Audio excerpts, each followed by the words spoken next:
La République démocratique du Congo, le pays est déstabilisé depuis plusieurs jours par l'avancée des rebelles du M23. Ils ont conquis la grande ville de Goma, dans l'est du pays, avec l'aide des forces armées rwandaises. En République démocratique du Congo, les rebelles du M23 revendiquent la prise de la ville de Goma. Ces tirs entendus dans la nuit de dimanche à lundi témoignent de l'ampleur des affrontements entre ces combattants soutenus par le Rwanda et l'armée congolaise. Alors que les combats s'intensifient actuellement entre les troupes gouvernementales du Congo et le M23, il faut dire que l'Est du Congo ne fait que sombrer de plus en plus dans le chaos.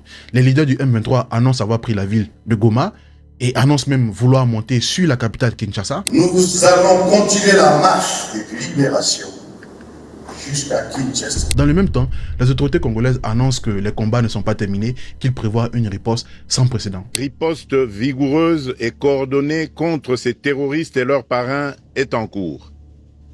Nos vaillantes forces armées de la République démocratique du Congo, symboles de courage et de patriotisme, sont pleinement mobilisées, prêtes à défendre chaque centimètre de notre territoire.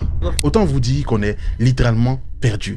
Mais bien plus important, c'est que ce conflit dure depuis pratiquement 30 ans, a fait des millions de morts, a hypothéqué l'avenir de milliers de familles. Et tout ça dans un silence assourdissant.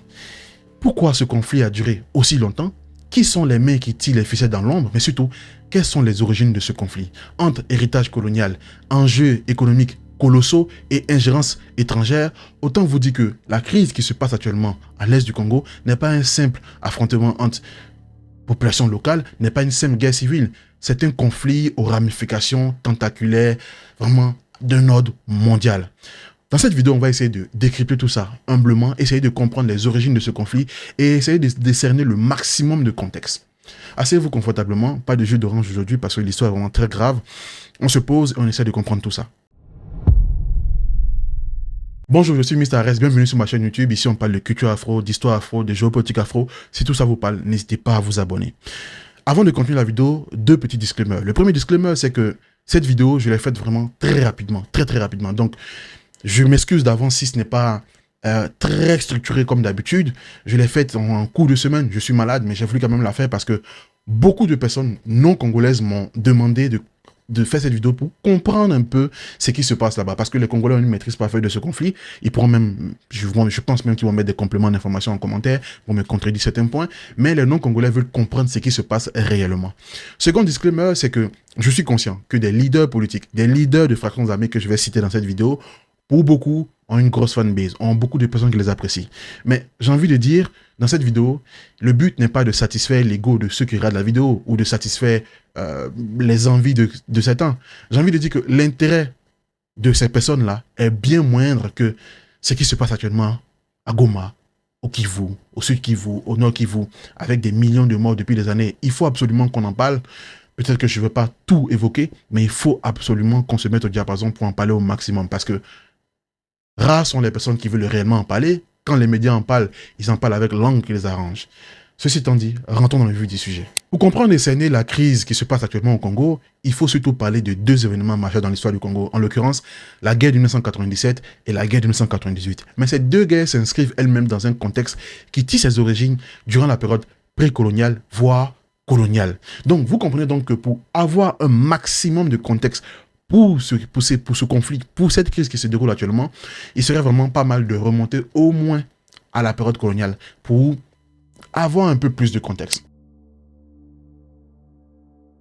Le Congo, c'est pratiquement 2,3 millions de kilomètres carrés. C'est un pays qui est grand, qui est vaste, qui a une faune, une flore extraordinaire, mais qui a surtout des ressources naturelles et minières immense. De ce fait, dès le début de la colonisation au 19e siècle, le pays a été soumis à une exploitation brutale. Léopold II, le roi de Belgique, use de la terreur et du travail forcé pour tirer le maximum de profit de ces terres. D'ailleurs, il s'est approprié une vaste partie de ces terres qui sont déclarées propriété de l'État et donc sous son contrôle direct. En 1887, lorsque la chambre à air connaît son essor avec l'avènement du vélo, la moto et d'autres moyens de locomotion, le roi Léopold II sent une bonne opportunité d'affaires quand il sait qu'il y a la possibilité d'avoir de l'EVA au Congo. Beaucoup d'EVA.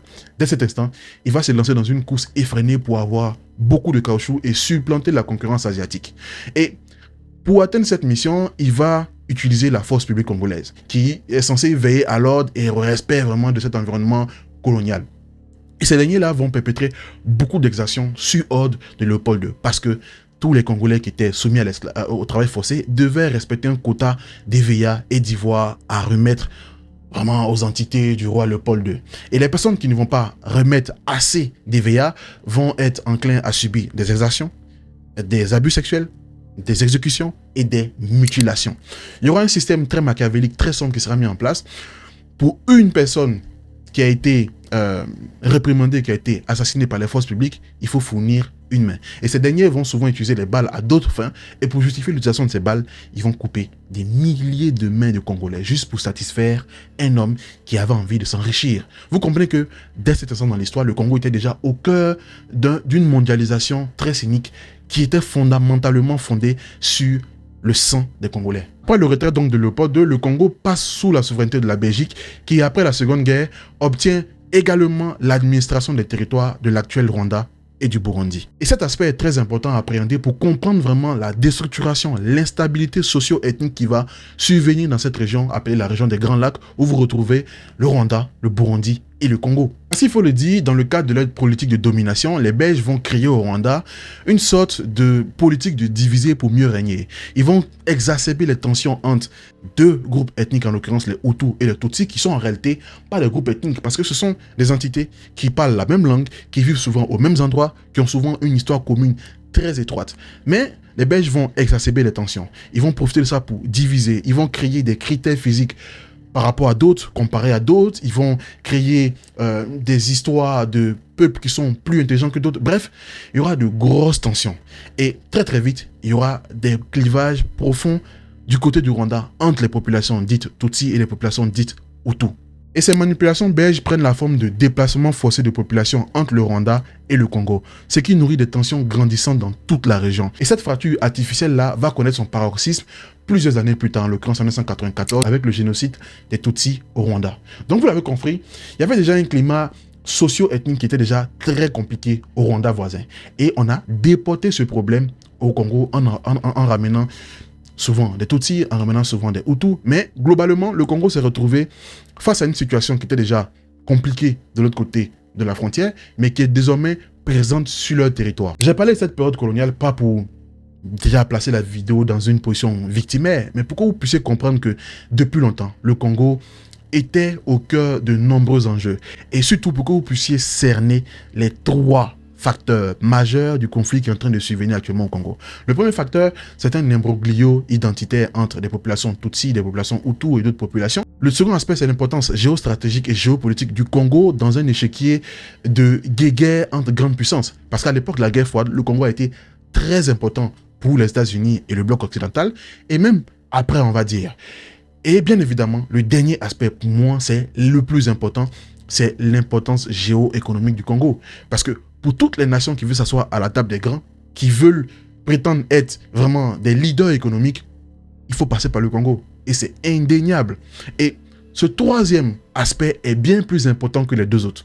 En vérité, on a longtemps obscurci le troisième aspect. On a mis en avant les tensions entre les ethnies pour dire oui, vous voyez encore les Africains, se tapent là-dessus, les ethnies qui sont en train de chier. On a mis souvent en avant la lutte contre le communisme et tout ça. Mais la vraie raison, la raison fondamentale de ce conflit, la raison fondamentale qui fait que ce conflit dure, c'est l'aspect économique qu'on va développer plus tard dans la vidéo. Une fois que vous avez compris tous ces trois aspects, que vous savez que le fil rouge de cette vidéo sont ces trois aspects parce que la vidéo sera peut-être décousue, on peut maintenant commencer à essayer de comprendre ce qui se passe réellement. À l'approche des indépendances en 1955, la Belgique envisage une transition progressive sur une période de 30 ans, témoignant de sa volonté de maintenir un certain contrôle sur le pays. Cependant, la guerre d'Algérie, les mouvements de décolonisation en Afrique noire et les émeutes de janvier 1959 à Léopoldville vont forcer l'accélération du processus. Face à la pression donc, le gouvernement belge cherche à préserver son influence en maintenant son contrôle économique et en plaçant au pouvoir des dirigeants favorables à leurs intérêts. Mais de l'autre côté, vous avez également les États-Unis qui, depuis longtemps, ont des visées sur le Congo. Ils savent que les choses vont changer. Ils savent qu'eux-mêmes, ils ont insufflé une envie un vent de décolonisation sur le continent africain, mais ils savent que le Congo est très important pour eux. Dès cet instant, ils vont commencer à repérer dans les forces armées congolaises, dans la classe politique congolaise, des personnes qui pourraient leur servir de cheval de Troie, des personnes qui pourraient être leurs agents. À cet effet, ils vont commencer donc à recruter un certain nombre de personnes. Mais il y a un homme qui va venir bouleverser tous ces plans. Et cet homme, c'est Patrice Lumumba. Patrice Lumumba est un activiste tiers-mondiste qui a toujours eu des discours très véhéments vis-à-vis du système néocolonial impérialiste. Il ne suffit pas de reconnaître notre vocation à l'indépendance. Il nous faut des actes concrets. Et c'est pour cette raison que nous avons décidé au dernier congrès de Louabourg de constituer un gouvernement congolais pour le mois de janvier 1961. Et très vite, il va faire des émules et il va se positionner un bon rang durant les élections qui vont arriver quand il fait partie du MNC. Et là, il devient Premier ministre. Sauf que dès 1960, encouragé par les États-Unis, par la Belgique, par la Grande-Bretagne et par la France, une province du Congo connue sous le nom du Katanga, qui est la province la plus riche du Congo à cette époque, va décider de faire sécession. Et c'est pas seulement le Katanga, il y a également le Sud Kasaï avec M. Kalonji, le Katanga avec M. Moïse Tshombe. Ces provinces ont décidé de faire sécession. Patrice Lumumba se rabat donc vers l'ONU pour qu'il puisse vraiment refaire entrer ces provinces dans le giron du Congo, dans un élan de souveraineté. Sauf que l'ONU est beaucoup plus enclin à, on va dire, être laxiste à l'aggravation de la situation qu'à l'aider réellement. En janvier 1961, après avoir été assigné à résidence, puis violemment battu, humilié par ses geôliers, Patrice Lumumba est déporté au Katanga, un endroit où il ne jouit pas d'une popularité claire, il faut le dire. Il y sera battu, humilié, torturé, le tout sous les yeux des soldats belges et d'un contingent suédois de l'ONU qui restera passif. Le 17 janvier 1961, Lumumba et ses compagnons Okito Mpolo sont exécutés dans des conditions inhumaines. Tout ceci avec la complicité de son chef d'état-major adjoint, un certain Mobutu Sese Seko, et le président de la République, M. Joseph Kasavubu. Dès l'instant où Patrice Lumumba a été arrêté, nombreux de ses collaborateurs, nombreux de ses proches politiques ont commencé à être traqués, arrêtés, assassinés, emprisonnés. Et donc, ils vont commencer à aller dans le fief de Patrice Lumumba, ils vont s'y positionner et créer une entité politique qui est opposée à l'État fédéral congolais, mais ils vont également créer une entité militaire qui va faire office de rébellion. Et cette entité sera plus connue sous le nom des Simba. Et les Simba, ce sera vraiment une rébellion qui va être réputée pour son côté sanguinaire. Toute personne qu'ils estiment être proche du pouvoir congolais, être d'acquaintance avec le régime congolais, va potentiellement subir des pratiques très sombres. Et parmi les Simba, il y a des noms très importants comme Pierre Moulele et un certain Laurent Désiré Kabila, dont on parlera un peu plus tard dans la vidéo. Retenez bien ce nom.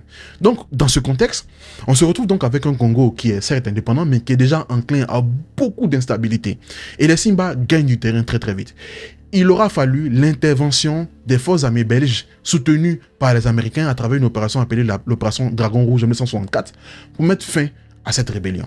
D'ailleurs, j'ai réalisé une vidéo sur ce sujet que vous retrouvez quelque part ici. Donc, on est en 1964, les Simba sont évincés. Et la CIA, à cet instant, va profiter pour mettre sur le devant de la scène celui qu'ils ont repris depuis bien plus longtemps, celui qui est devenu littéralement leur collaborateur sur le territoire congolais. J'ai nommé M. Mobutu Sese Seko. Dès le 14 septembre 1960, il s'impose comme l'homme fort du pays, d'abord en tant que chef d'état-major, puis en orchestrant un coup d'état le 24 novembre 1965, prenant officiellement le pouvoir. Et l'étroite collaboration entre Mobutu et la CIA a été évoquée dans beaucoup de documentaires, dans beaucoup de sources. C'était pas moi qui le dis, hein. Je ne fais que répéter des sources claires et officielles qui l'ont évoqué. Mais il y a également un homme du nom de Stuart Reid qui a écrit, je pense, 2 ou 3 livres sur l'histoire du Congo. Il a écrit même un livre sur le complot Lumumba qui s'appelle Lumumba Plot, un truc comme ça. Et il a été invité sur une radio où il a expliqué un peu le procédé qui a été mis en place, la complicité de M. Mobutu dans l'assassinat de Lumumba et vraiment le fait que la CIA ait incité Mobutu à faire son coup d'État. Pourquoi parlez-vous de complot ? Parce qu'il y avait un véritable complot visant à saper l'autorité de Lumumba, le renverser et le tuer. Il y avait bien sûr plusieurs conspirateurs. Les Belges étaient très désireux de se débarrasser de lui, mais personne n'était aussi puissant que les Américains. Et donc, ce qu'ils ont fait, c'est que 5 semaines après le début du mandat de Lumumba en tant que Premier ministre, la CIA a encouragé le président congolais à le destituer du pouvoir et les manifestations et la propagande financée par la CIA lui ont permis de le faire plus facilement. La CIA a encouragé Joseph Mobutu à prendre le pouvoir, à financer ainsi que d'autres membres de son régime illégal. Et elle lui a recommandé d'organiser la liquidation définitive de Lumumba. Maintenant que vous avez appréhendé ça, analysons un peu l'ère Mobutu. C'est sous l'ère de Mobutu que les vrais problèmes vont réellement commencer. Parce que Mobutu, dès son arrivée au pouvoir, il va faire de belles annonces. Il va annoncer vraiment qu'il veut que le Congo soit dynamique. Il veut réaliser avec le Congo ce que les présidents dirigeants n'ont pas fait. Et franchement, ça plaît, ça séduit. Sauf que très vite, il va instaurer un régime autoritaire. En juin 1966, Évariste Kimba et 3 autres politiciens sont pendus pour complot présumé, marquant le début d'une dictature implacable. Pour toute puissance qui se dit grande puissance mondiale, le Congo doit absolument être dans son giron. Et quand je parle de rentrer dans le giron de puissance occidentale, de grande puissance mondiale, je n'entends pas par là forcément des méthodes catholiques.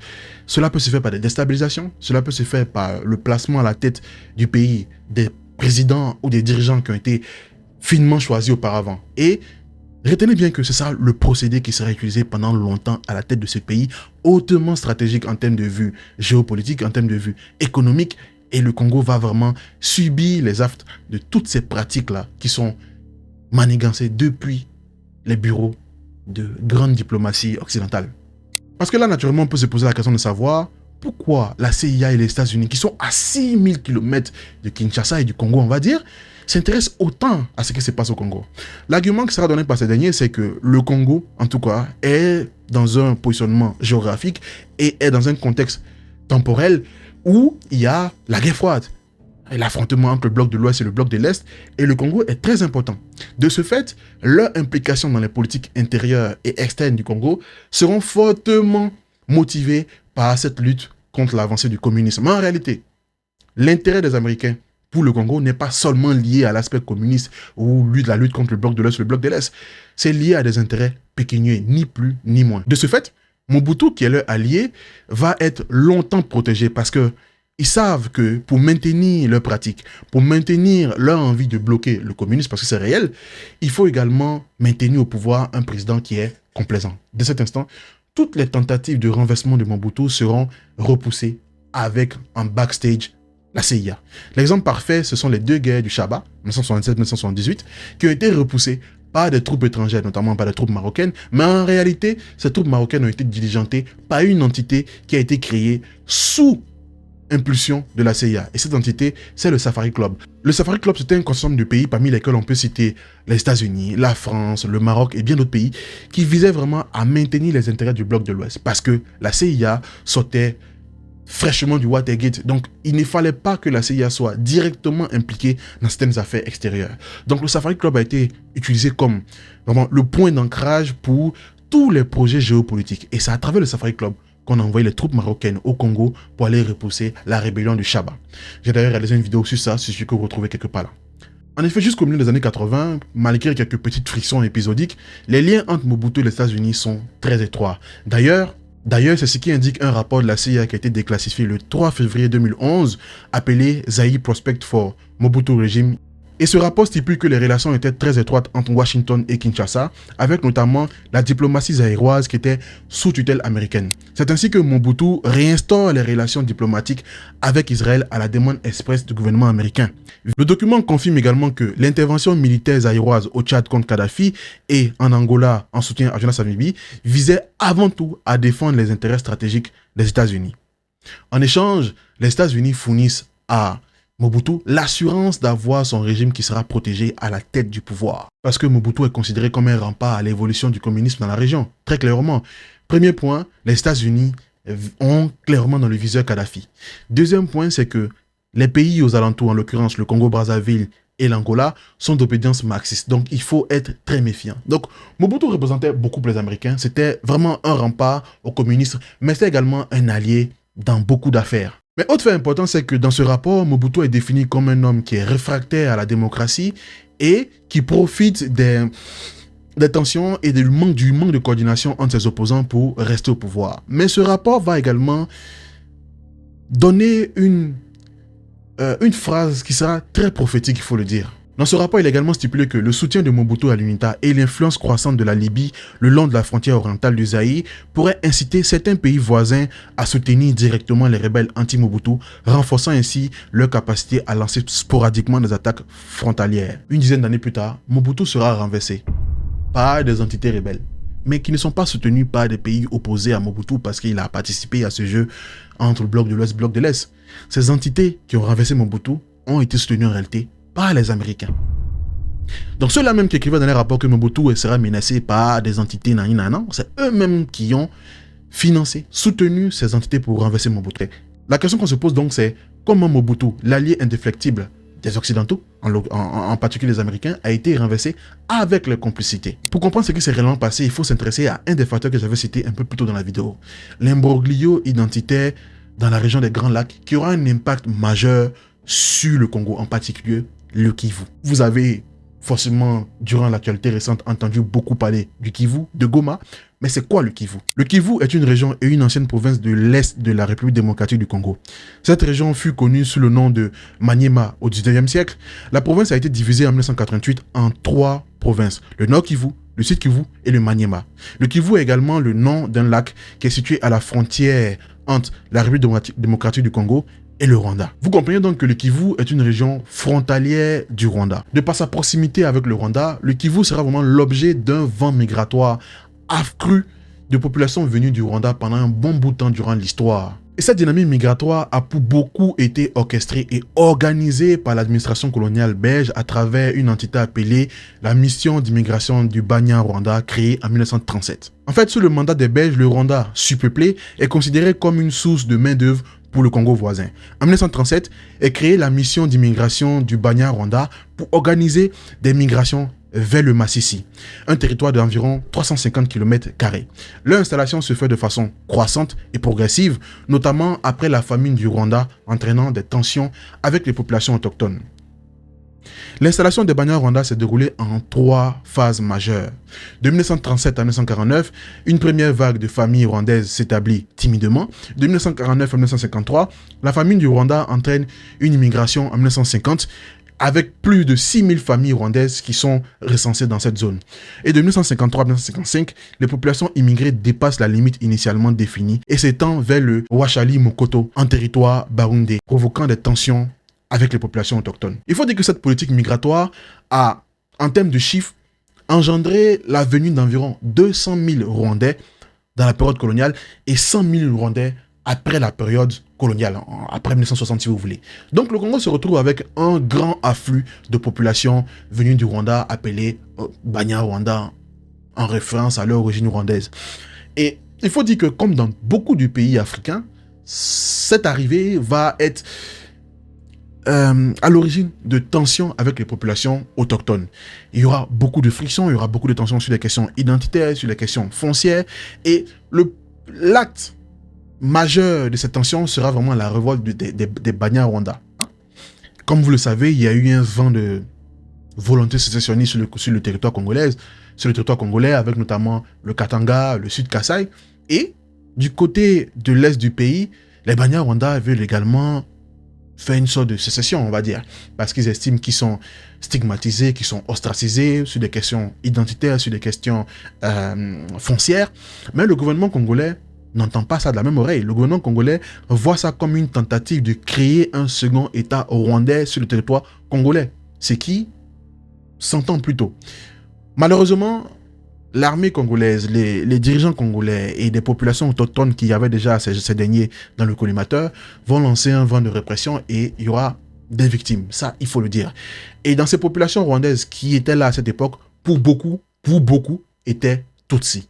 Donc, il y aura des victimes et ça va déjà mettre la région dans un climat assez tendu, il faut le dire. Et les choses ne vont pas s'arranger parce qu'en 1981, il y a une loi qui sera votée. La loi 1981-002 du 29 juin 1981 qui va stipuler des choses sur l'acquisition de la nationalité congolaise. Cette loi stipulera que est zaïroise toute personne dont un des ascendants est membre d'une tribu établie sur le territoire congolais dans la limite du 1er août 1885. De ce fait, toutes ces populations rwandaises qui sont arrivées entre 1950 et 1960 sont clairement pas congolaises. Très clairement. Et cette loi de Mobutu va être diversement appréciée, beaucoup appréciée par les autochtones et par beaucoup de Congolais, et moyennement appréciée par les Banyarwanda qui estiment qu'ils sont Congolais à part entière. Ça, c'est un débat dans lequel je n'entre pas. Je laisse aux gens l'idée de décider s'ils veulent. Mais en tout cas, ça va créer encore plus de tensions. D'autant plus qu'en 1972, il y a eu également une autre loi, la loi 72002, qui privait les rwandophones arrivés après 1950 de la nationalité congolaise. Donc, vous voyez que la région de l'Est du Congo est déjà enclin à beaucoup de tensions. Des tensions qui sont nées, il faut le dire, après l'arrivée des populations rwandaises sous l'impulsion de l'administration coloniale, sous l'impulsion des situations sociopolitiques qui prévalaient au Rwanda, parce que certes, il y a eu le génocide au Rwanda en 1994, mais bien avant ça, il y a des tensions, il y avait des frictions, il y avait plein de choses qui ont fait que beaucoup de Rwandais sont arrivés sur le territoire congolais, dont, pour beaucoup, des Tutsis. Donc, vous comprenez déjà que la situation est déjà au bord de l'implosion. Et l'impact de ces lois va se faire ressentir lors des élections de 1989. Parce que lorsque les élections sont organisées en 1989, les populations autochtones refusent que les Banyarwanda viennent voter parce qu'ils estiment qu'ils ne sont pas congolais, qu'ils sont de nationalités douteuses. Et ça va créer des tensions, ça va créer des frictions, des affrontements entre autochtones et Banyarwanda. Et ça va très vite laisser place à des centaines de morts, voire des milliers de morts. Maintenant que vous avez compris le contexte socio-ethnique qui prévalait à l'est du Congo, continuons un peu l'histoire avec le règne de Mobutu.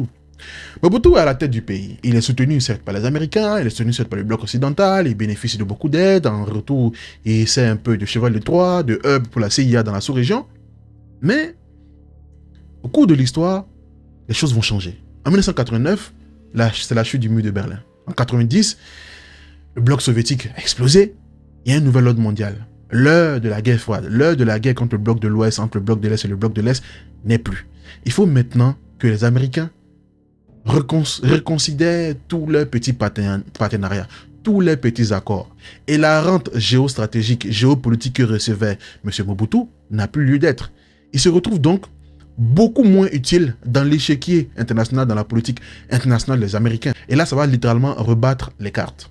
Mobutu, conscient que l'Occident veut le lâcher, conscient également des pressions qu'il reçoit de la part de certains présidents, notamment l'exemple du sommet de la Baule, concernant l'aspect démocratique de sa politique, va vraiment essayer de montrer patte blanche. Il va insuffler l'idée selon laquelle il veut réinstaurer le multipartisme. Il veut mettre fin au parti unique qui avait été instauré depuis 1967. Je prends ce jour congé du mouvement populaire de la Révolution pour lui permettre de se choisir un nouveau chef. En théorie, oui, mais dans la pratique, ça serait un peu moins le cas. Quoi qu'il en soit, de 90 à 92, il y a un vent de conférences nationales qui sont insufflées dans beaucoup de pays d'Afrique centrale, notamment le Congo. Et durant cette conférence nationale, les Banyarwanda estiment également qu'ils sont mis à l'écart, qu'ils ne sont pas considérés dans les paroles, dans les prises de parole, dans les avis à donner, dans la participation active.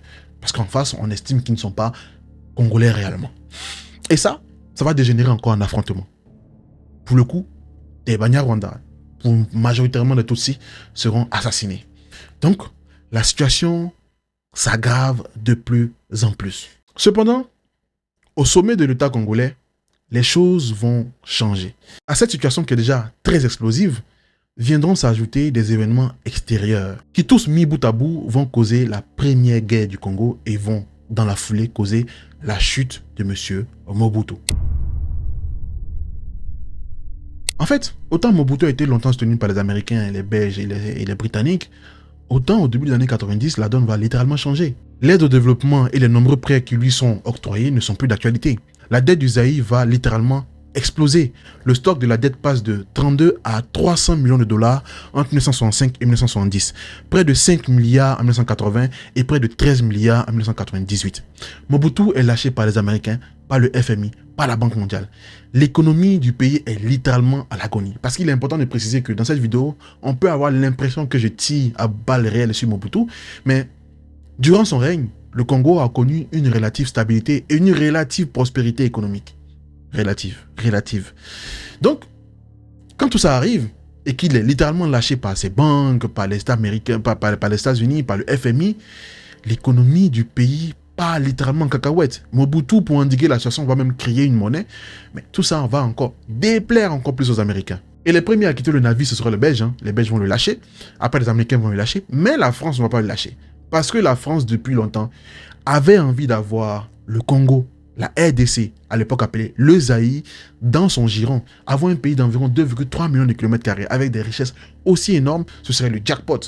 D'autant plus que, durant la crise du Katanga, les Français étaient déjà là. Ils sont venus avec leur mercenaire Bob Denard pour venir faire ce qu'ils avaient à faire en espérant avoir une petite part du gâteau, comme ils l'ont fait au Biafra, même si ça a été voilà, un échec.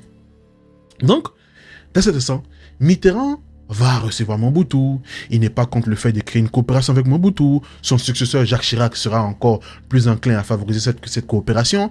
La cellule africaine de l'Élysée avec à sa tête Jacques Foccart est enclin même à créer une intervention militaire pour soutenir Mobutu, mais ce ne sera pas suffisant. Parce que le lâchage des Américains vis-à-vis de Mobutu sera dévastateur. D'autant plus que à ce lâchage vient s'ajouter un autre événement externe qui sera le coup de massue. Et cet événement, c'est le génocide du Rwanda. Le génocide des Tutsis au Rwanda est survenu en 1994 et a fait entre 800 000 et 1 million de morts.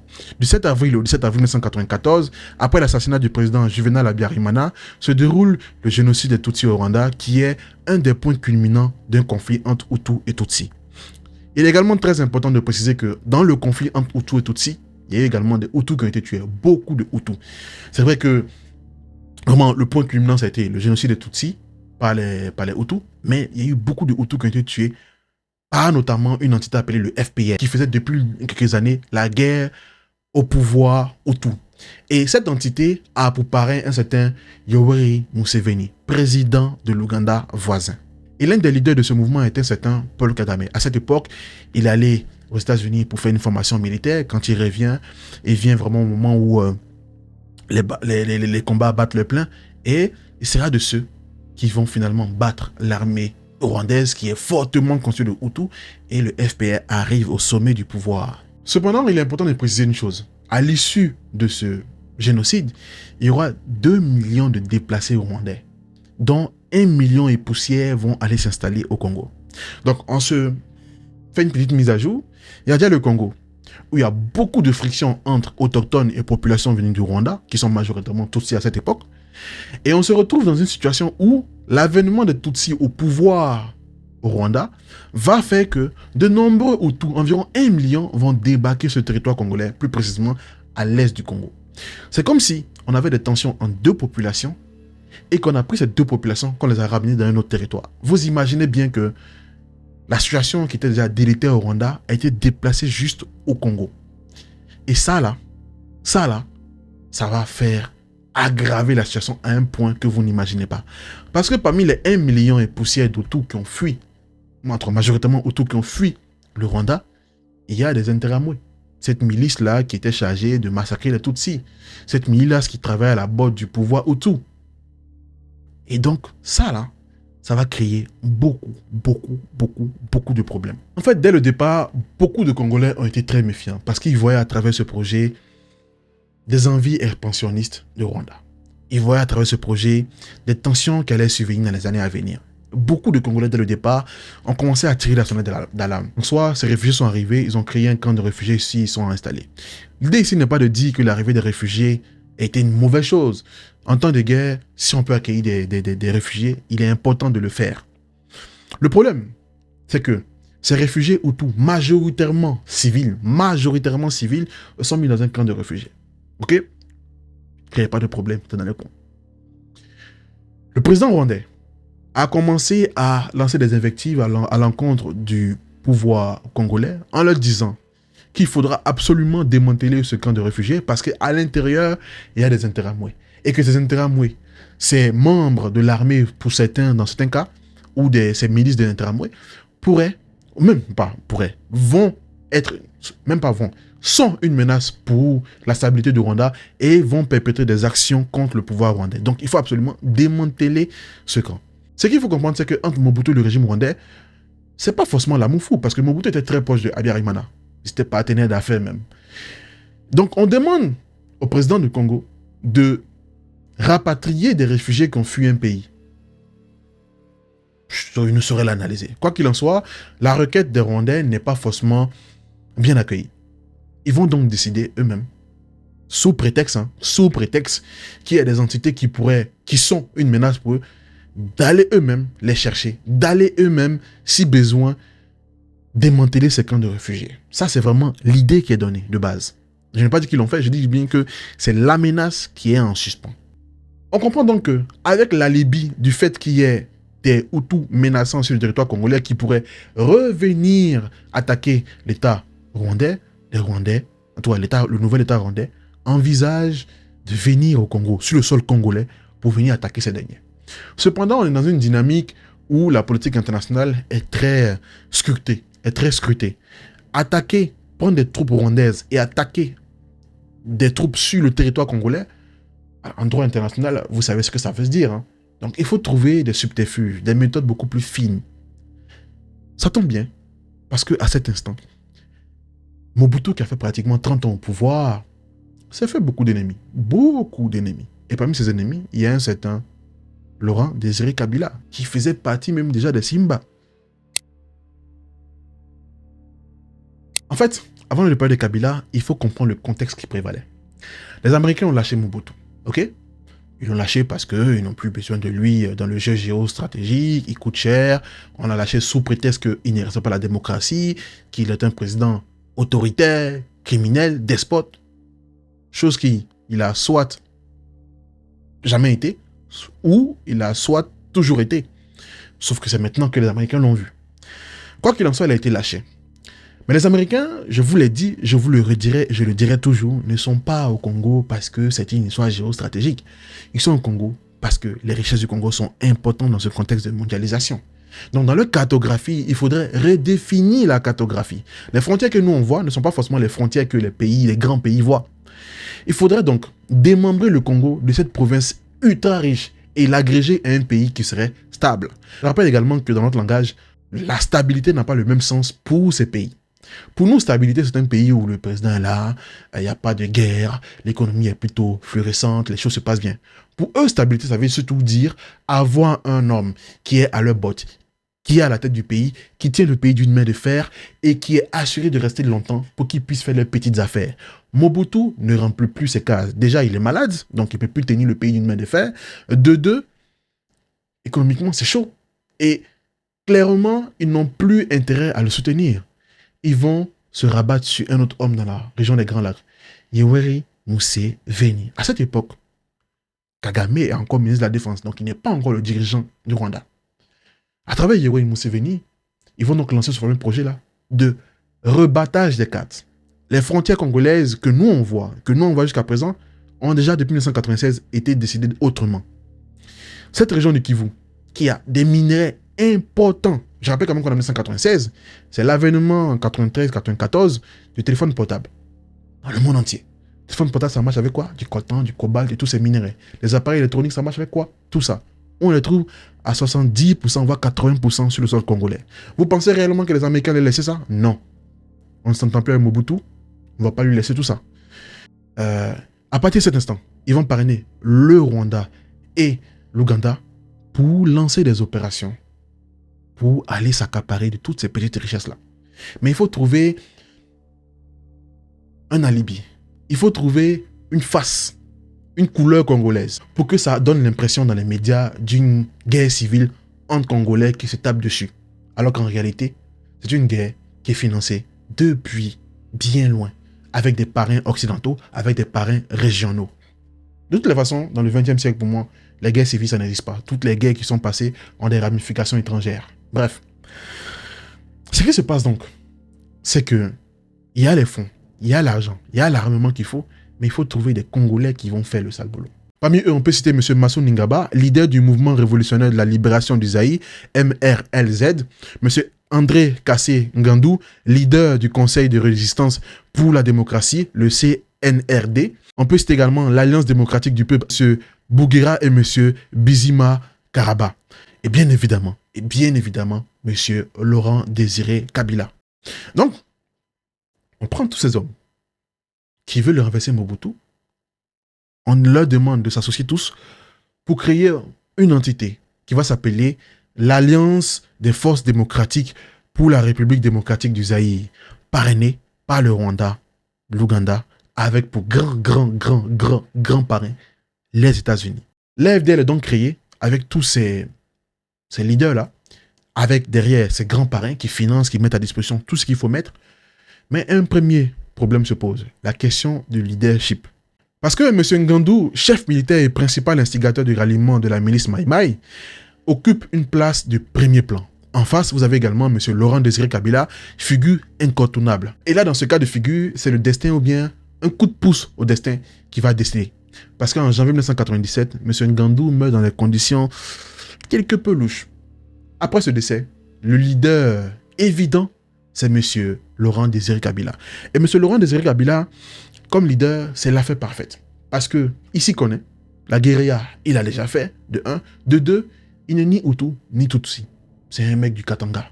Donc, si on le met devant, ça ne donnera pas l'impression que ce sont les Hutus, ce sont les Tutsis, ce sont les Rwandais. Non. Il est placé là.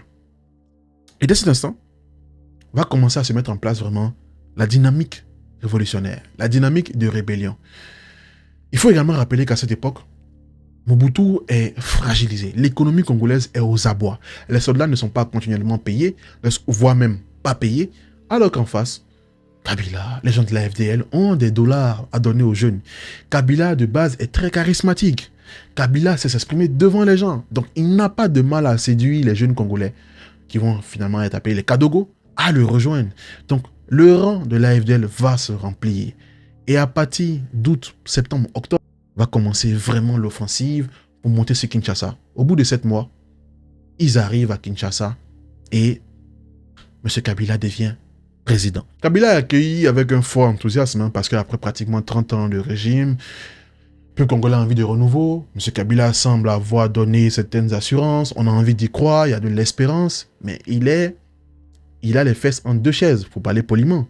Parce qu'il faut qu'il remplisse la feuille de route de ceux qui l'ont aidé, Rwandais, Ougandais. Mais il faut également qu'il travaille pour son peuple, qu'il satisfasse les envies de son peuple. Qui Kabila va-t-il choisir? Avant d'arriver à ce point, il faut comprendre que durant l'offensive qui a amené Kabila au pouvoir, ils ont traversé pratiquement tout le pays, avec les Kadogo, avec tout ce que vous voulez. Mais dans l'armée de Kabila, il n'y a pas que des Kadogo, il n'y avait pas que des Congolais, il n'y avait pas que des forces de ces autres forces armées qui étaient là. Il y avait beaucoup de soldats rwandais. Beaucoup de soldats rwandais. Et ces soldats rwandais, comme il l'avait annoncé depuis longtemps, allaient faire le ménage au sein des camps de réfugiés Hutus qui étaient à la frontière. Et ils ont fait le ménage. Il y a eu des massacres que vous n'imaginez même pas. Des massacres d'une horreur incommensurable. Mieux, c'est que les Interamoués qui cherchaient à avoir, c'est même pas eux qui ont tué, ils ont tué des civils. Beaucoup de civils Hutus ont été massacrés à la frontière rwandaise. Mais, au sommet de l'État congolais désormais, il y a M. Kabila. Et le Rwanda a tout fait pour que M. Kabila soit entouré d'un certain nombre de ministres Tutsis afin de veiller à ce qu'il fasse bien ce qu'on lui a demandé de faire. Donc, comment voulez-vous faire des enquêtes sur un massacre que les troupes rwandaises ont fait à l'est du Congo si au sommet du pouvoir, on s'est arrangé à mettre tout un tas de ministres qui sont réellement des potentats du Rwanda? Très compliqué. Sauf que Kabila, une fois arrivé au pouvoir, à peine 1 an après son arrivée au pouvoir, est face à une double pression, des pressions internes et des pressions externes. Premier point, c'est que l'ONU, l'UNESCO et toutes ces entités-là, et le FMI commencent à lui mettre la pression. Kabila va donc créer un ministère des droits de l'homme afin d'enquêter sur ces crimes. Vous devinez bien que l'Ouganda et le Rwanda n'apprécient pas beaucoup tout ça. Ok?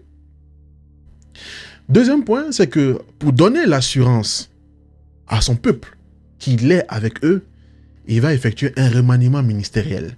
Et tous ces ministres-là, tous ces ministres proches du Rwanda seront évincés. Ça déplaît. Il va aller jusqu'à intégrer lors de ce remaniement ministériel survenu entre le 1er juin et le 14 juillet 1998 des ministres, des anciens proches de Mobutu. Mieux, c'est que Kabila, dans son avancée sur Kinshasa, avait fermé l'œil sur le fait que des entités rwandaises et des entités ougandaises s'étaient mises dans les zones d'exploitation, des zones de gisement pour exploiter tout ça.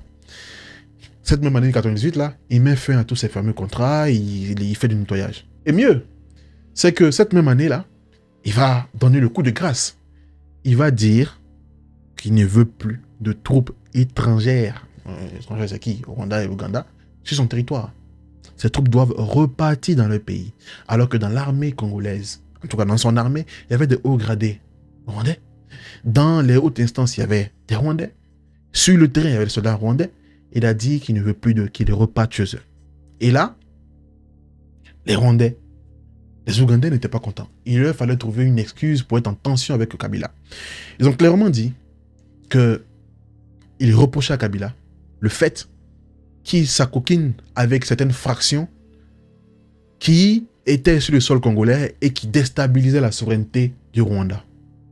Est-ce vrai? Est-ce faux? Je ne saurais vous dire. Mais en tout cas, c'est l'excuse réelle qui a été donnée.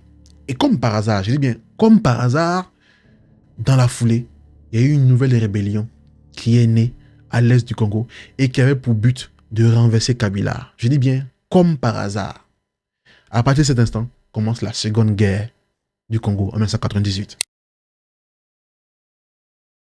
En octobre 1998, un homme du nom de Jean-Pierre Bemba crée le Mouvement pour la libération du Congo, le MLC, dans la province de l'Équateur, avec pour soutien l'Ouganda. Ce mouvement avait pour but de contrebalancer un autre mouvement appelé le RCD, qui lui était financé par le Rwanda. Contrebalancer, j'appelle ça, quand Kabila sera renversé, c'est nous qui devrons prendre le pouvoir. Parce que ces deux entités n'étaient peut-être pas tout le temps ensemble, mais avaient un but bien précis, renverser Kabila du pouvoir. Et face à cette situation, Kabila se sent tellement menacé qu'il sera contraint d'appeler d'autres acteurs de la sous-région, en l'occurrence le Zimbabwe, l'Angola, la Namibie dans une moindre mesure, et le Tchad, qui vont devoir venir l'aider à lutter contre l'avancée de ces rebelles qui sont vraiment très puissants. Parce que ces rebelles ont commencé à conquérir du territoire. Et avec l'aide des Angolais et des Zimbabwéens, il va reprendre quelques villes, il va freiner l'évolution de cette rébellion. Mais vous ne pensez pas que l'Angola et le Zimbabwe viennent aider Kabila par bonté de cœur. Chacun vient pour un intérêt bien déterminé. Kabila, comme il avait fait avec le Rwanda et l'Ouganda, a consenti à beaucoup de contrats juteux pour ces pays, dans les régions riches du pays. Clair. L'Angola avait également une double mission. L'Angola profitait de cette occasion pour se positionner afin de prendre par réveil les troupes de l'UNITA. Parce que l'Angola, à cette même période, était enclin à une guerre avec la rébellion de l'UNITA. Donc on se retrouve dans un pays où finalement, il y a limite une petite guerre mondiale africaine sur le territoire congolais. Tout ça à l'est du Congo. Donc l'est du Congo, il faut que vous compreniez que ce n'est pas une simple histoire de guerre entre Congolais. C'est beaucoup plus profond. C'est beaucoup plus profond. Et le dénominateur commun, ce sont les gisements. Chacun veut avoir sa part du gâteau. Si tu veux que je t'aide à combattre les gens qui sont venus prendre tes gisements, donne-moi un peu de tes gisements. Littéralement, c'est ça. Et derrière tout ça, vous avez les États-Unis qui soutiennent l'Ouganda et le Rwanda. Le Rwanda et l'Ouganda qui eux-mêmes soutiennent des fractions armées et rebelles. Comme ça, on sait que directement, ils ne sont pas impliqués dans la guerre. Et chacun a son alibi. Parce que le Rwanda soutient le RCD, parce qu'ils disent que M. Kabila soutient des fractions armées qui sont à la frontière, qui vont tenter de déstabiliser la souveraineté de leur pays. L'Ouganda soutient le MLC, même s'ils ne le disent pas ouvertement. Le Rwanda également nie soutenir ouvertement, mais en tout cas, ce qu'ils disent de ces deux-là, ce sont leurs alibis. L'Ouganda dit que, on a des fractions rebelles qui sont entraînées dans le pays, notamment avec les hommes de Joseph Kony, grand assassin. Et voilà, ça vient du Congo. Donc chacun son alibi, chacun son armement, le financement est là, tout est là. À partir de cet instant, l'offensive peut être lancée sur Kinshasa. Mais comme je vous l'ai dit, la présence des Angolais et des Zimbabwéens a permis vraiment de bloquer cette offensive. Parce que quand on se retrouve dans cette situation de statu quo, comme dans beaucoup de pays, comme dans beaucoup de conflits, arrive l'heure de la négociation. En 1999, un accord de cessez-le-feu est signé à Lusaka entre Laurent Désiré Kabila et les protagonistes du conflit. Mais la guerre se poursuit sous d'autres formes. De nombreuses milices armées se sentant exclues du dialogue continuent à combattre, compromettant la stabilisation du pays malgré l'accord global et inclusif sur la transition en RDC. Je pense que dans la vidéo, depuis je parle du groupe armé, je parle de Kabila, je parle de Mobutu, je parle de Rwanda, de l'Ouganda. Je pense qu'il est important de remettre l'église au centre du village. Tout ce petit manège a été à l'origine d'une crise humanitaire sans précédent. Je veux vraiment que vous réalisiez qu'en termes de conflit, les experts ont placé la crise du Congo tout juste après la Seconde Guerre mondiale. En termes de victimes. Je ne sais pas si vous imaginez, hein? Sauf que la Seconde Guerre mondiale, c'était entre plusieurs pays. Même si c'était moins long que la guerre du Congo, c'était entre plusieurs pays. En termes de victimes, on place ça après la Seconde Guerre mondiale. Tout ça dans un pays, tout ça dans une province. Je sais que quand je parle comme ça, on n'a pas image de la gravité des choses. Il y a des femmes qui ont été violées. On a répertorié pratiquement 7000 viols. Et quand je parle d'agression sexuelle, déjà, le fait de faire des agressions sexuelles, c'est grave. On parle de viol comme arme de guerre. Est-ce que vous entendez? Comme arme de guerre. C'est-à-dire que on peut prendre une arme à feu, faire ce qu'on a à faire sur une femme, juste pour lui montrer que vous voyez ce qu'on a fait. Si vous continuez, c'est ce qui va vous arriver. Est-ce que vous comprenez? Ils ne sont pas arrêtés aux femmes. Il y a eu des enfants également qui ont subi des abus sexuels. Tout ça par des soldats qui sont souvent séropositifs. Il y a des hommes qui ont été mutilés, il y a des hommes qui ont été brûlés, il y a des hommes qui ont été exécutés. Une horreur indescriptible que les médias, bien évidemment, préfèrent ne pas forcément montrer, préfèrent montrer de tensions ethniques, alors qu'en réalité, cette guerre est financée par beaucoup de pays occidentaux. Cette guerre est soutenue par des pays sous-régionaux. Vous voyez ce que je veux vous dire? On ne peut pas parler de ce conflit en termes de stratégie sans faire une petite pause pour parler réellement de l'impact de ce conflit. Donc on rentre dans un village, on massacre pour faire passer un message. Un peu comme au Soudan. Voilà l'histoire. Si vous avez le temps, si vous avez vraiment le temps, n'hésitez pas à lire les rapports de Human Rights Watch, n'hésitez pas à lire les rapports de Amnesty International pour que vous puissiez voir la gravité de ce qui se passe au Congo. Quoi qu'il en soit, le 16 janvier 2001, M. Laurent Désiré Kabila est assassiné par un de ses hommes. Alors, on pourrait même faire une vidéo, voire 2 vidéos sur l'assassinat de M. Kabila. Parce que cette histoire m'a fasciné pendant au moins 8 ans. Je vous le dis 8 ans parce qu'il fut une époque où les Moté Manangaï venaient du Congo, donc je voulais m'intéresser vraiment à ce pays. Ok? Et j'ai été subjugué par la complexité de cette affaire. Il y a eu un procès fleuve, il y a eu des arrestations en masse, il y a eu des évasions spectaculaires. On se croirait même dans Prison Break. Il y a eu un procès qui était tout sauf un procès. Les vrais coupables sont dans la nature.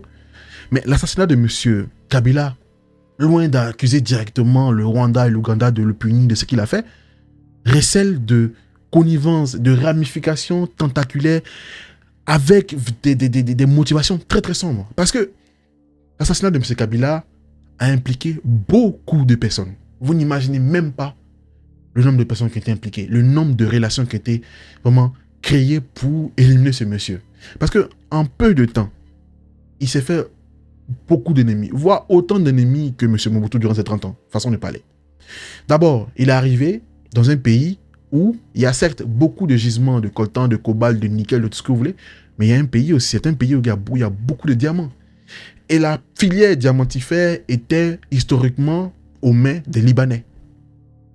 Kabila a décidé de prendre cette filière diamantifère pour la donner aux Israéliens. Les Libanais n'étaient pas contents. Il faut savoir également que cette filière diamantifère a permis à un certain moment de financer les œuvres du Hezbollah. Du Hezbollah au Moyen-Orient. Donc quand arrivent les Israéliens, c'est une guerre déportée entre le Hezbollah et Israël qui se déroule au Congo. Il faut également comprendre qu'arrivé à un certain moment, le Zimbabwe et l'Angola n'étaient pas forcément, pour certains, très contents des retombées de la guerre. Ça leur coûtait cher et ce qu'ils gagnaient en retour n'était pas forcément à la hauteur de ce qu'ils voulaient, en tout cas, ce qui se présentait. Quand Kabila meurt, sa dépouille mortelle est balbutiée entre l'Angola, le Zimbabwe, jusqu'à ce qu'on annonce officiellement quand il est mort. Le Rwanda, bien évidemment, a sa part de responsabilité. À Lyon, des Congolais ont été assassinés et calcinés dans une voiture des Congolais importants dans cette histoire. On parle également d'uranium. Bref, l'assassinat de Kabila, c'est un film à lui seul. C'est littéralement un film à lui seul. Si vous voulez qu'on en parle, on en parlera dans une vidéo. Je ne vais pas me lancer dans des enquêtes parce que je ne suis pas policier. Mais je vais quand même peut-être faire une vidéo pour vous planter le décor. Et vous-même, vous allez décider. Mais en tout cas, on connaît celui qui a appuyé sur la gâchette. On connaît celui qui a abattu celui qui a tiré sur la gâchette. Mais on ne connaît pas celui qui a donné l'ordre. Et c'est fort. Il y a même des conseillers d'État américains qui ont été retrouvés dans cette histoire. Parce que les cas de visite ont été retrouvés dans la poche de... Bref, c'est un délit que vous n'imaginez même pas. Bref, on passe à sur ça. On continue l'histoire. Quand Kabila décède, c'est son fils qui devient président. Oui, démocratie, on met ça de côté. Son fils devient président. Son fils devient président, il y a un procès fleuve, il y a des arrestations, il y a des condamnations à mort, bon, même si après ils ne seront pas exécutés. Bref, ça part dans tous les sens. Mais recentrons-nous sur le cœur du débat.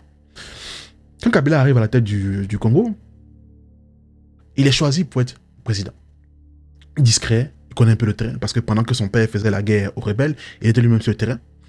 Mais beaucoup de Congolais ne sont pas forcément, rassurés, ok? Mais l'homme arrivé au pouvoir va faire preuve de finesse, de stratégie. C'est comme ça que je vois les choses en tout cas. En effet, discret et sans expérience politique, Kabila arrive et commence à faire un certain nombre de ménages. Il va écarter M. Idi Kapen, qui est celui-là même qui avait assassiné, celui-là qui avait abattu le président. Et il va arriver au pouvoir, il va créer des négociations entre les troupes de l'ONU pour qu'elles viennent vraiment sur le territoire congolais. Il va faciliter leur venue à travers la MONUC. Il va vraiment commencer à créer des partenariats avec les pays occidentaux. Donc les États-Unis, la France, d'autres pays se disent rassurés à travers lui. Les choses commencent à aller bon train. Il va mettre en place des réformes économiques qui seront diversement appréciées. Mais en tout cas, le monsieur commence à mettre des piliers de sa future politique. Autre point important, c'est que malgré le fait que ce dernier soit arrivé nouvellement, que l'armée soit désorganisée, que l'armée ne soit pas forcément bien payée, il arrive à résister à l'offensive des rebelles. Il arrive même à contenir l'offensive des rebelles. Et là, on s'est dit, ouais, ok, ça commence à venir. Attention, l'idée n'est pas de dire que M. Kabila était parfait. Autant Mobutu n'était pas parfait, autant M. Laurent Désiré Kabila n'était pas parfait, autant M. Joseph Désiré Kabila n'était pas parfait. Ouais, il y a eu beaucoup d'histoires de corruption, bref. Mais en tout cas, l'idée, c'est la guerre, ok? Donc, le pays semble aller vers une dynamique beaucoup plus évolutive dans le sens positif. Mais en 2004, patatras, l'instabilité recommence. En effet, en 2004, le pays replonge dans une instabilité. Une crise éclate avec la mutinerie du général Laurent Nkunda et Jules Mutebutsi. Tous deux Tutsis. Ils créent le CNDP.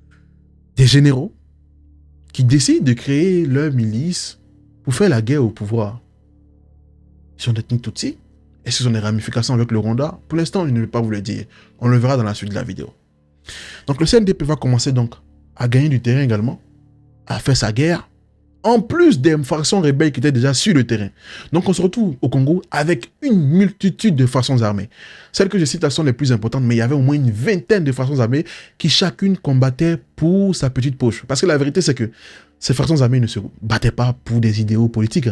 La vérité, c'était que chacun se battait pour avoir le maximum de gisements. Quand ils s'affrontaient, c'était au gré de leurs intérêts sur les gisements. Quand ils faisaient des alliances, c'était au gré de leurs intérêts sur les gisements. C'est clair et net. Ne sortons pas du droit chemin, ok? Donc le CNDP devient une des forces importantes opposées au pouvoir de M. Kabila. Le général Nkunda, connu pour sa brutalité, est responsable de nombreux massacres dans la ville de Bukavu, qu'il met à feu et à sang sous le motif que l'État congolais favorise les milices Hutus. Ce chef de guerre est évangélique sur le papier, en réalité d'une cruauté inimaginable. Pour que vous ayez une autre idée, il est surnommé le boucher de Kisangani. C'est son surnom. Le boucher de Kisangani. C'est vraiment quelqu'un de sanguinaire qui est impliqué dans plusieurs massacres. Donc quand il rentre dans la ville de Bukavu, il va effectuer des exécutions, des agressions sexuelles, des mutilations, des massacres qui ne disent pas leur nom. Le tout avec l'appui du Rwanda. Là, je peux vous le confirmer, parce que plus tard dans la vidéo, vous verrez que l'ONU a sorti plusieurs rapports qui accusaient directement le Rwanda de soutenir le CNDP. Parce qu'en réalité, M. Nkunda est un ancien militaire de l'armée rwandaise, hein. Il faut le préciser. Donc, quand Kabila a dû prendre le pouvoir, Kabila père a dû prendre le pouvoir, il faisait partie de cette armée qui est montée sur Kinshasa. Quand Kabila a commencé à faire marche arrière et qu'il a commencé à se désolidariser de ses anciens alliés, il faisait partie de toutes ces factions armées-là qui ont commencé à combattre Kabila père. Donc c'est quelqu'un qui va dans le sens du vent d'un pays à côté du Congo. Et tous ces massacres-là se passent sous les yeux de l'ONU, hein, voilà, comme d'habitude. Hein. Mais attention, s'il y a une chose sur laquelle l'ONU est vraiment douée, c'est l'écriture des rapports. Ah, ils sont chauds. Je pense qu'ils ont des juristes ou des enquêteurs de ouf. Ils vont pas forcément agir, mais ils sortent des rapports qui laissent bouche bée. Et ils ont multiplié les rapports qui expliquaient directement le lien entre M. Kagame, président du Rwanda désormais, et le CNDP. Or, le Rwanda et M. Kagame jouaient vraiment sur une chose, l'image qu'ils avaient sur la scène internationale. Parce que le Rwanda, pour ceux qui l'ignorent, reçoit beaucoup d'aide internationale. Beaucoup d'aide internationale. Donc, va commencer à avoir un retrait du Rwanda dans ce conflit. Va commencer vraiment à essayer de lever le pied, histoire de ne pas se mettre des ennemis sur la scène internationale à dos. Dans ce contexte, donc, début 2008, commence le lancement des premières négociations concrètes. le Rwanda et l'Angola prennent la décision de s'allier pour combattre toutes les troupes armées là, à l'est du Congo. Oh, comme le disait les Congolais, oh, je ne sais pas quoi dire. Donc ils vont faire ça, ils vont lancer des opérations militaires contre les troupes armées et tout, contre les forces armées de la région. Et M. Kabila même dira qu'il s'est félicité parce que c'est un vrai succès. On se dit, ok, c'est beau tout ça. Mais cela n'empêche pas le fait que les massacres continuent. Hein. Les massacres continuent à l'est du Congo. L'ONU, comme toujours, est passive, est plus occupée à changer son nom. On passe de MONUC à MONUXO, si je ne me trompe pas. Et les massacres continuent. Les grandes villes du Kivu sont menacées. C'est finalement la ville de Kiwanja qui va tomber aux mains des rebelles. Et ils vont également effectuer là-bas des massacres d'une violence extrême que vous n'imaginez même pas. Mieux, c'est qu'un certain nombre d'accords sont signés pour inclure certains mutins Tutsis au sein de l'armée congolaise. M. Laurent Nkunda est un peu mis à l'écart parce que en termes d'image, c'est pas très sexy. Il est remplacé par un de ses lieutenants, M. Bosco Ntaganda, un criminel de guerre notoire surnommé le Terminator. Nkunda, quant à lui, s'est réfugié au Rwanda où il a été arrêté.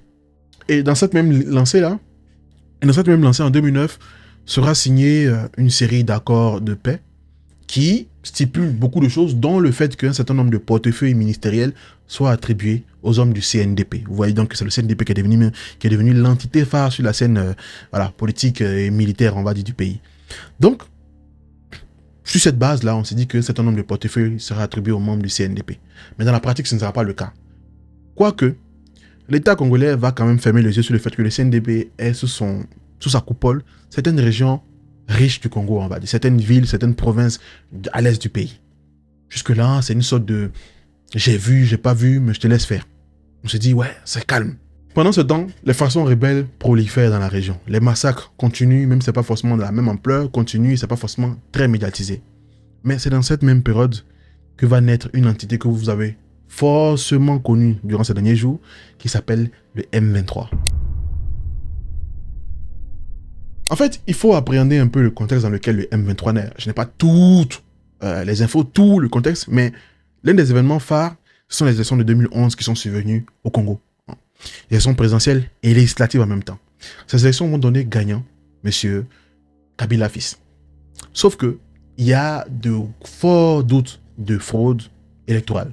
Des observateurs même disent que M. Bosco Ntaganda dans le Kivu a participé au bourrage des urnes pour permettre à M. Kabila fils de devenir président.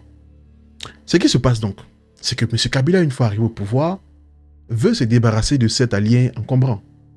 Face à cette situation, donc, Ntaganda et un autre militaire du nom de Sultani Makenga vont lancer une offensive contre les forces gouvernementales et vont faire scission au sein de la CNDP pour créer une entité appelée le M23. Le 23 fait référence aux accords qui ont été signés le 23 mars 2009 qui aurait donné la possibilité à certains membres du CNDP d'avoir des postes ministériels et qui n'a pas été fait, blablabla, blablabla. C'est comme ça que le M23 est créé. Mais la vérité, c'est que comment Kabila a voulu se débarrasser de Ntaganda? En fait, la Cour pénale internationale voulait de Ntaganda. Pendant un bon bout de temps, le Congo a refusé de livrer ce monsieur.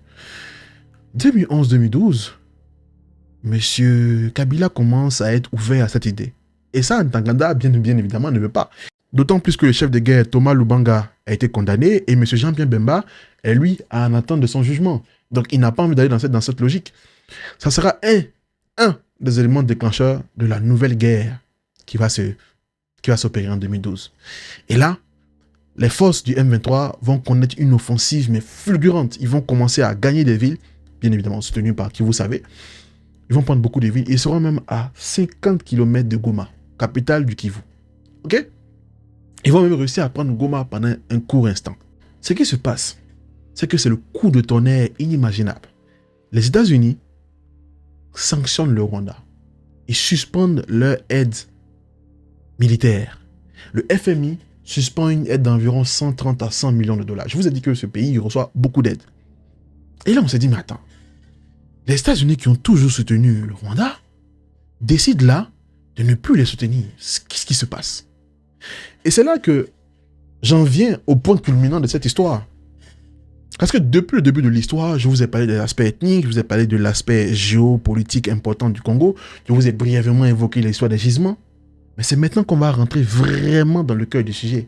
L'importance économique du Congo à travers ces gisements. Je m'explique. Au Congo, comme dans tout pays qui a autant de ressources, il y a ce qu'on appelle le code minier. Au fil des présidents qui sont arrivés à la tête du pouvoir, le code minier a été fait, a été revu, a été ajusté. Ok? Monsieur Kabila, fils, peut-être qu'il a fait exprès, peut-être qu'il ne l'a pas fait exprès, a posé des actes qui ont été très stratégiques en sa faveur. J'ai dit, mais très, très stratégiques en sa faveur. Je m'explique.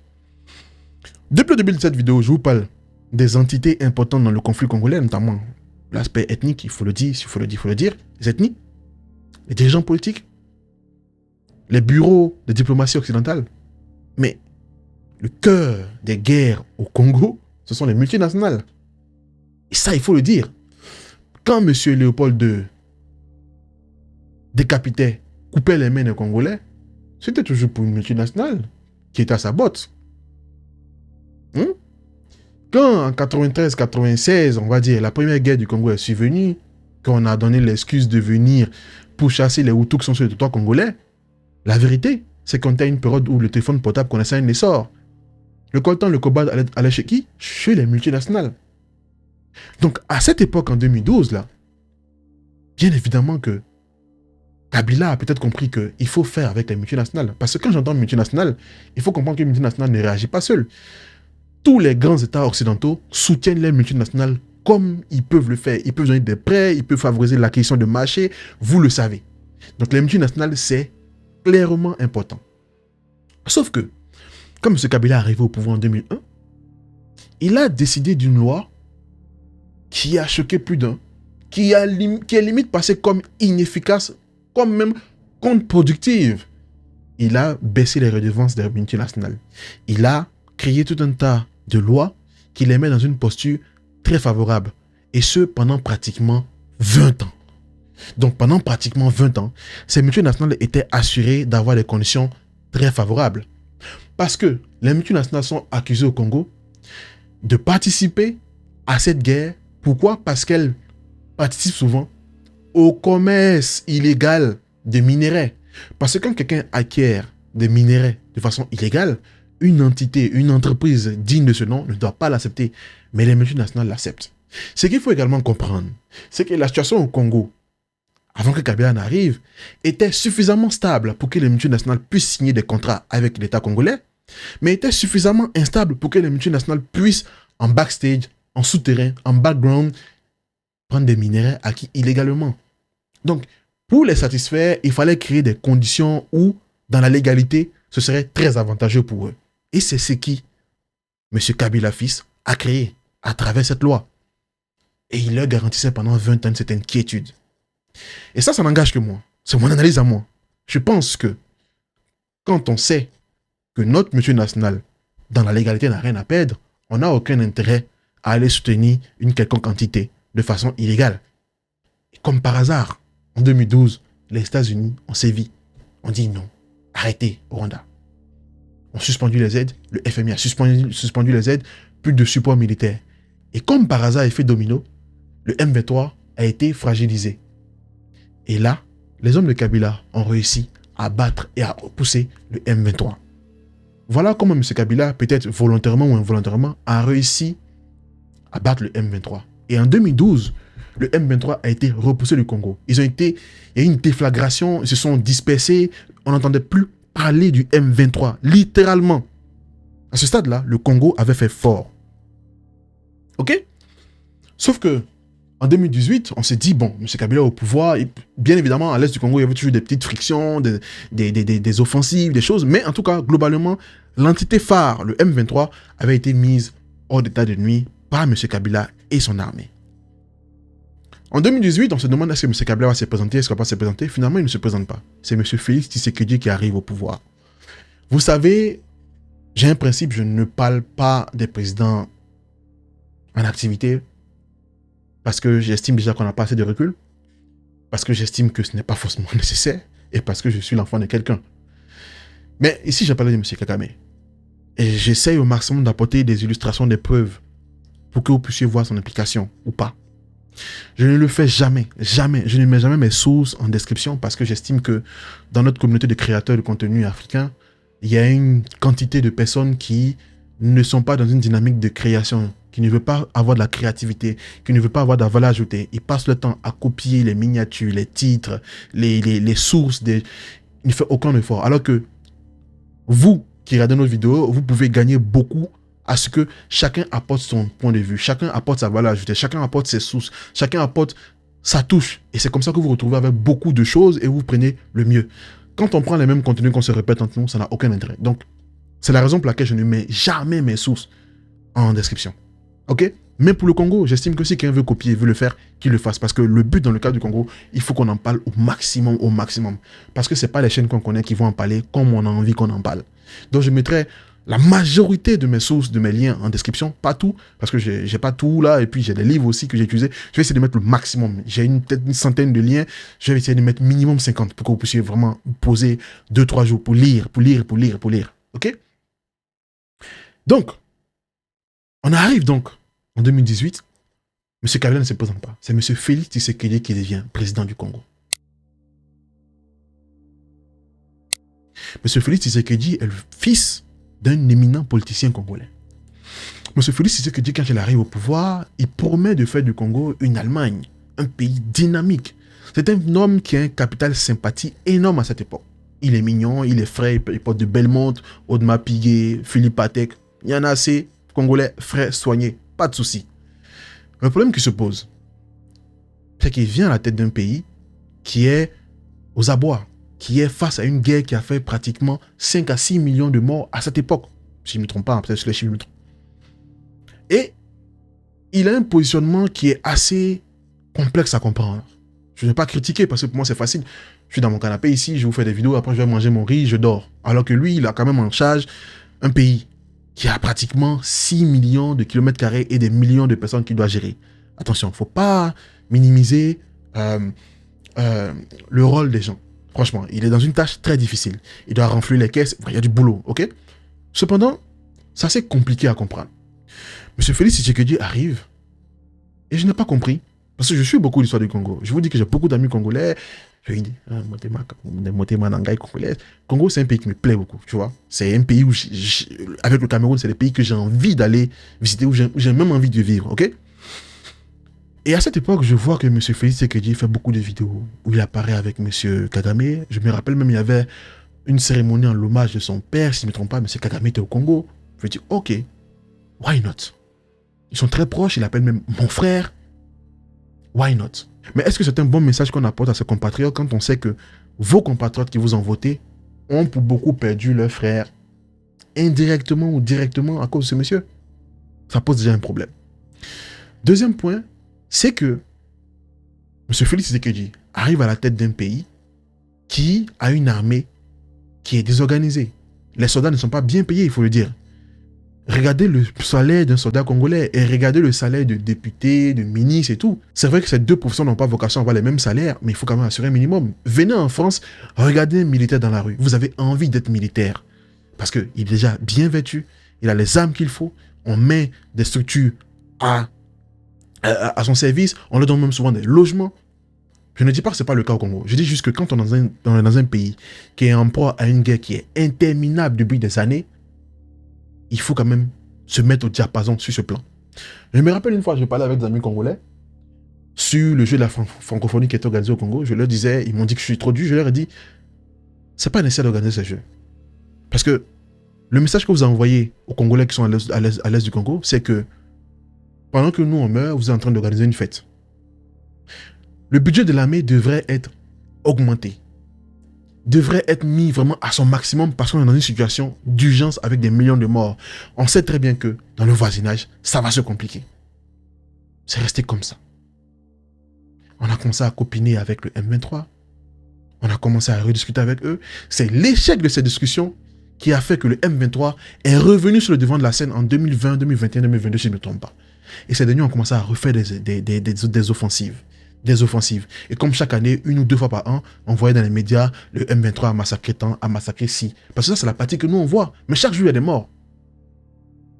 Et là, on a encore eu l'impression que ça a été mal géré. Parce qu'on voyait le président dans des sommets, il boudait parce qu'on avait invité le président du Rwanda. D'où tu vas dans un sommet où tu sais qu'il sera là-bas si tu ne veux pas le voir. En fait, il y a tout un tas d'événements qui ont fait que, malgré le capital sympathique qu'on a envers lui, malgré le fait qu'on sait que c'est quelqu'un qui a l'air d'être très empathique, on s'est dit quand même qu'il y a des morts quand même, quoi. Ok? Et là, les événements arrivent. Et pour moi, en toute humilité, hein, je pense que quand tu combats contre une entité qui est potentiellement soutenue par des États puissants, il faut également, toi, essayer d'être soutenu par des États puissants. Et ce n'est pas une honte en soi. Durant la guerre mondiale, même la France s'est agrégée aux États-Unis. Ok? Regardez l'AES. Ils savaient très bien qu'ils étaient dans un contexte où il y avait certains pays, dont vous connaissez le nom, qui leur faisaient des autogols, qui leur mettaient des ballons dans les roues. Ils sont laissés alliés à des pays. Et on voit le résultat. Je ne dis pas que c'est parfait. Je dis juste que contre l'islam, contre le terrorisme, l'islamisme aujourd'hui, ils sont en train de tenir le choc, on va dire. Sauf que moi, j'ai vu M. Félix Tshisekedi. Il est allé voir les Chinois. Je ne sais pas ce que ça donnait. Il est allé voir les Américains. Je ne sais pas ce que ça a donné. Il est allé même en Israël. Je ne sais pas ce que ça a donné. Il est allé en Russie. Je ne sais pas ce que ça a donné. Il n'y a jamais eu un positionnement clair. Tu prends, tu fais, tu choisis. S'il avait peut-être choisi son camp clairement, peut-être que ses alliés l'auraient soutenu aujourd'hui. Aujourd'hui, M. Félix Tshisekedi se retrouve seul. Seul face au M23. Parce que vous pensez que c'est le M23, mais il y a une vraie armée derrière. Il y a une vraie économie derrière. Ils ont une armée numérique. C'est-à-dire que la vidéo que je fais là, potentiellement, des robots du M23 qui viendront commenter. Sur Twitter, ils sont partout. C'est quelque chose de structuré, d'organisé.